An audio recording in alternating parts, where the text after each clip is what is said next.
Hi, this is Kate Nasser, the People Skills Coach, and today's video is about how to revive team commitment and spirit after tough times. It could be a whole list of different tough times, but the following questions that you pose with the team, to the team, work for almost any tough time when you're trying to revive the spirit afterwards.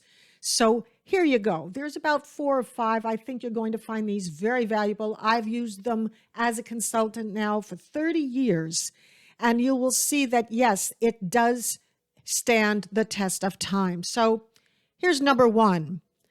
Instead of saying, "How shall we measure you?" which I heard a leader say one day because, this leader was trying to be more, I want them to participate, but it still sounded like, "Oh, I'm going to measure you."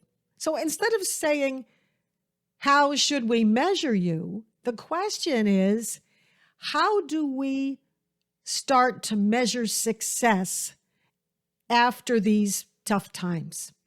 Now, of course, now with the virtual teams, everyone working from home, or so many, this can be a key question, and you're going to see that as a theme today in this video. All right, so that's the first question.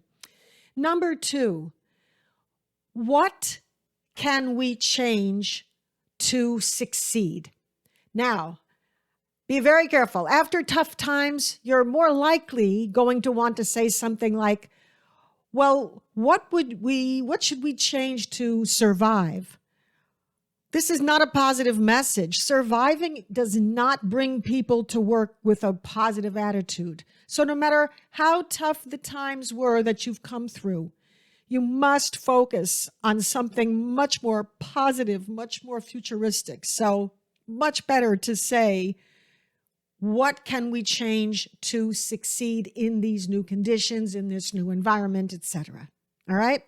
Number 3, if you are a customer-facing group, or even if you are working in the chain of customer experience, customer service, and sales, a very important question, which I have used over and over, and it has produced tremendous results, and that is, what separates us from our customers, and how do we close those gaps? It's a very important question, and ask that at every level, not just the high leadership level or the mid-management level, because the people who are in the trenches have a host of information about what the customers are experiencing, what they say, comments, and all of that. So don't rely on just those satisfaction surveys. Ask the people that are doing customer facing. They will tell you. Okay, number 4. Now this one especially relates now to this intense work from home environment, which came about because of the COVID-19 pandemic. What kind of vibe, what kind of culture can we build to sustain us? Think about a lot of the stress and burnout that is going on because of people working from home. And that one question, we've come through a lot. Let's take some time to discuss, what vibe do we want to have that will sustain us?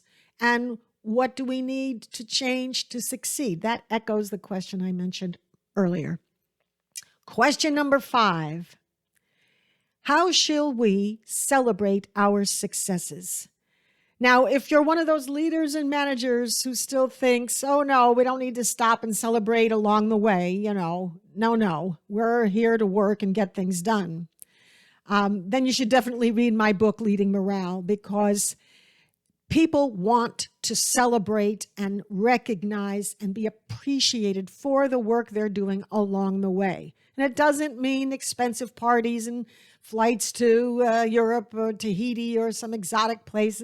It simply means that there's got to be ways to celebrate, appreciate, and recognize efforts and results along the way.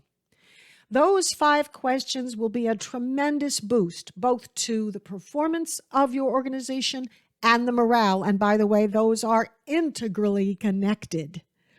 This is Kate Nasser, the People Skills Coach. Subscribe to my blog, katenasser.com/articles, where I post a new blog post every week with all kinds of experience-based tips, inspiration to action. And of course, subscribe to this YouTube channel because I post a new video about every 2 weeks. It varies, but you will get an alert and you will get these tips as they come along, and you certainly don't want to miss those. And of course, lastly, pick up a copy of my book, Leading Morale. It's available on Amazon.com, and I think if you read the reviews, you will see that it is loaded with actionable steps to lead morale every day. This is Kate Nasser, the People Skills Coach. I look forward to working with you, and I wish you an inspired day.